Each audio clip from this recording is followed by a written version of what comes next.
Hello everyone. It's James again. And before I start today's video, I just want to quickly say, all work in this video contains 100% original content of and by myself James Smith, otherwise known as Scapegoat 4000, and was uniquely created with NAWMAL software, by myself James Smith. As I purchased commercial rights from NAWMAL to produce my unique and original video with this software. Commentary is uniquely my own thoughts, feelings, and expressions. Now that I have that out of the way, I do hope your day is going fantastic and your journey to self-betterment is going better than fantastic as well. Today I wanted to talk about a very important topic. And it's something I've heard other content creators talk about before. And I've had it pop up as a question in the past in the comment section here on this channel. And it's a question to do or are scapegoats pumped up to being more than what they are? Just an ordinary person. And when I think about this topic, I see the layers. This again is another thing regarding narcissism and the narcissist effects. It all has many layers to it and to the story. You see, on the surface of things, it's easy to see. Well, there are tons of videos of people saying, the narcissistic picked you because you are special. And that all of this happened to you because you are this great thing. And that great thing. So forth and so on. And that this kind of talk creates a certain type of narcissism inside of the scapegoat. And to that, on the top layer of things, I understand where the people that feel this way might be coming from. However, when I look at it, at least for me, and I hope what I'm going to say makes sense, but I look at what is special and what is ordinary first before I move forward how I think and feel about when I'm talking about scapegoats in general. You see, most people, not all, but most people in the world see someone as being special through the lens of what the world deems to be special. And that usually equates to some sort of fame or financial success. Or like a top scientist creating cures. Or someone that made a new cutting-edge technology. And true enough, these people are indeed special. Different. And at the top of what they are doing. But when I think about special, I don't right away see those people first. Because I understand you can be a bus driver, living in a small home, and have very little. But the nice conversations that this bus driver has with his or her riders might literally make their day.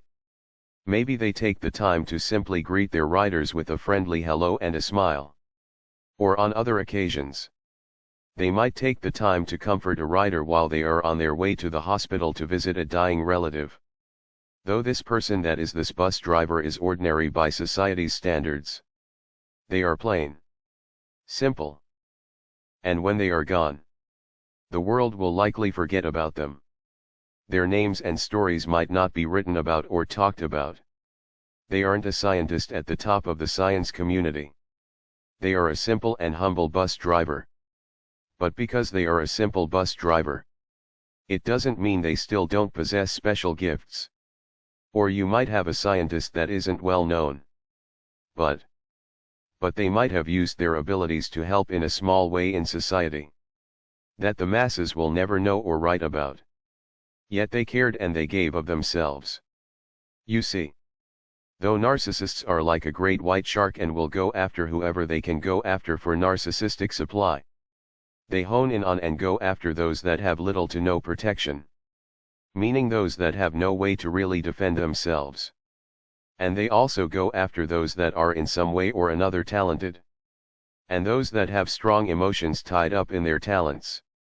Even if they seem to be small by the world's standards. Let me give you an example. Has your narcissist or others in the world said to you, there's just something about when I hear you talk it just makes me sick. Or when you talk it's so hard and difficult to listen to. But then one day, you found out talking was your gift. Maybe you gave a speech at school or work. And you were told by majority of the people there that it was a wonderful and inspiring speech you gave. Or maybe you helped train someone at your job. and you were told that you have a real gift to teach and help others. Yet all of these narcissists in your life made you feel incapable of the littlest things. There was a doctor that was a top-notch doctor in the field of pediatric autism. His ex set out to ruin him and drug him through court. To where he was ordered to pay support he couldn't afford.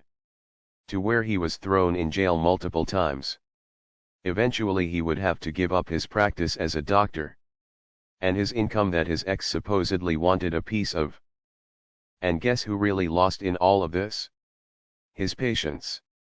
There were people protesting and questioning how this could happen to a doctor they loved so much and that cared for their sons and daughters. And even if when it meant this man going to jail and losing his ability to be a doctor, which meant his ex wouldn't get the money his ex wanted. His ex kept moving forward as if to destroy this person and ruin them and take from them their talent and life love. And a narcissist, or someone like a narcissist, though they are all about themselves, if they are invested enough in ruining someone, they will ruin themselves to some degree or another if that means that this person that has a real talent can't practice this talent. You see, there are some self-reflecting narcissists that have talked about what it feels like to not be able to feel empathy, love, compassion, care, so forth and so on. And what they have said is it's so troubling that it makes them not want to be around anymore. And this is the reason why they double and triple down on their own grandiosity. It's either curl up in a corner and fade away, or become the most evilest manipulative thing out there and enjoying it along the way. And when they see someone that is genuinely good with people, or someone that genuinely can feel love, empathy, sorrow, caring, remorse, bonding, so forth and so on, it boils the narcissist deep down inside. How can this person just naturally feel these things when they can't? And so they set out to undermine and ruin your own perception about yourself. So you start to doubt everything about yourself. Yes. Right. Not everyone is a movie star. Not everyone is a best-selling writer. And most people are ordinary. But even those ordinary people by and large have talents and skills that could make their lives better if they had a chance to fully develop these talents, skills and abilities. Some talents that are less obvious than others and some talents that are more obvious than others. There are videos of homeless people solving extremely difficult math problems. There are homeless people that can pick up a violin and play it like a professional. There are some homeless people that can sing better than anyone you've heard on the radio. And there are some homeless that can speak words of wisdom and can cheer you up when you are having a bad day. But what happened in their life? Sure. Maybe they were born with a mental illness. But possibly they were raised in a home where they had a narcissist mother or father. And they didn't know how to deal with it and they turned to using substances that took over their life. You see, narcissists know what they are doing. And there are many that have compared narcissists to demons. A demon's goal is to drive you to destroy yourself. And so you can't develop the gifts that God gave you to have a better and happy life. And they do it all so you think it was all your own doing. This is like the example I've given before. You start a new job. You get a new friend on this job. And they really seem to be there for you. They seem to be the best friend around. But before you know it, they are planting seeds of doubt about this person and their relationships they have with someone they are dating long-term or they are married to. And they do it to break up a so-called special relationship. They might say, "So-and-so in sales is amazing, don't you think?" And you might say, "You know, I'm married to someone awesome. I don't really think about those kinds of things." And when they see over and over that this is true, they see you as yes, unique, different, and special. You may be someone that the world will forget about when you pass on. But, they see you have real love, which to them is rare. Or the quality of your love is rare. Because they know the world has been corrupted pretty badly with narcissism. And when they see someone that has avoided much of that, they say to themselves, "It's time to go to work on this person and ruin them." Now think about it. What if that ex of that doctor said, you know what, Judge? The amount that you are trying to get for me. This isn't right. This entire thing isn't right. I know they can't afford it. And it will be just a big problem. Can we please do what is fair here for both parties? Guess what? This doctor would be helping out and have the chance to help out numerous patients. Now maybe when he passes on, his name will be washed away like most of us. But at least his time on earth would matter and wouldn't be of a waste. But instead his time is a mix of legal battles and trying to stay healthy enough to live another day. You see, the great motivational speaker Les Brown has talked about how there are so many people's talents, loves, and skills that are in the cemetery right now. Because people didn't go for their dreams and they believed all of the negative things that were said about them. Les Brown talks about how when he was in school he was labeled special learning, as I and many of us here were in this community. But one day a teacher came along and asked Les to go up to the board and work out a problem. And Les said he couldn't because he was slow learning. And this teacher said, I don't ever want to hear you speak about yourself like that again. Just because someone says something like that about you doesn't mean it's true. People laughed at Les for wanting to go into business for himself. Les has a story about when he bought a home for himself and the woman that adopted him and his brother. And because he rushed the deal, the house got taken out from under him because of unpaid fees the previous owner left on the property. And without proper checks and balances and not slowing things down. And Les wanting that home for he and his mama. He signed on the dotted line only to regret it later on. And he felt so ashamed. He felt dumb and low about himself. But he kept going. He said, how was he supposed to know someone would lie and cheat him like that? This person said he wanted to sell him this house because he thought it was nice, he was buying it for his mama. But that he had to sign right then and right there. And Les didn't slow things down and it was a mistake. But like he said, this was the tuition that he had to pay to learn. Yes. I may not have learned this or that. But I can learn what I need to know. It will just take me a bit more time. And I have no reason to be ashamed at what happened. I just didn't know. Les was very blessed that his adopted mother told him to lift his head up when Les was upset at this failure. Here's a man that people mocked, made fun of, and was told he would never learn like a normal person.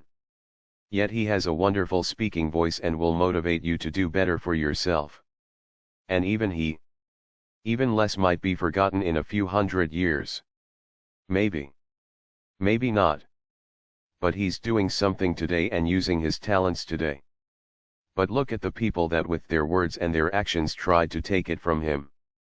That tried to make him feel smaller than what he was and is. People that tried to make him feel dumb and not to be a bright person. Here's the thing. Just like narcissists, scapegoats come in all types.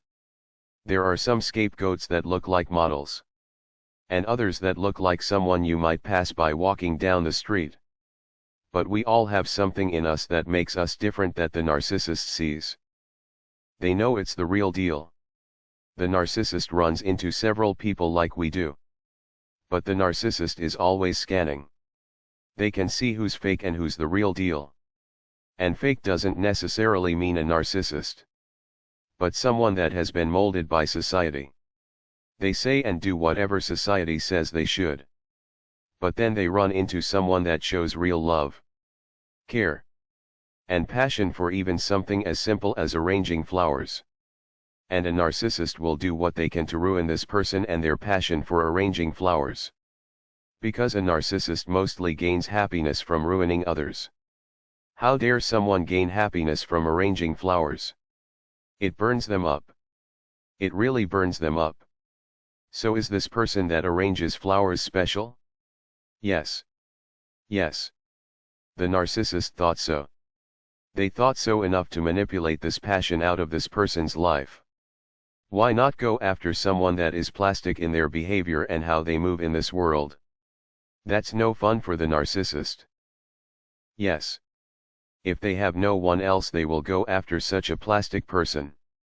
Heck, they will go after another narcissist if need be. But their food of choice is someone that can feel deep emotions. And someone that has passions, loves and interests in their life. Look around this community. Look around. There are tons and tons of ordinary people. True. But they are people that are still super talented when they have a moment to shine. There are many layers to this. And things aren't just surface level. With that said, I think this is a good place to stop. I would like to know what you think on this topic. Let's talk about it. With that said, I do hope your day is blessed. And until next time, bye for now. And be good to yourself.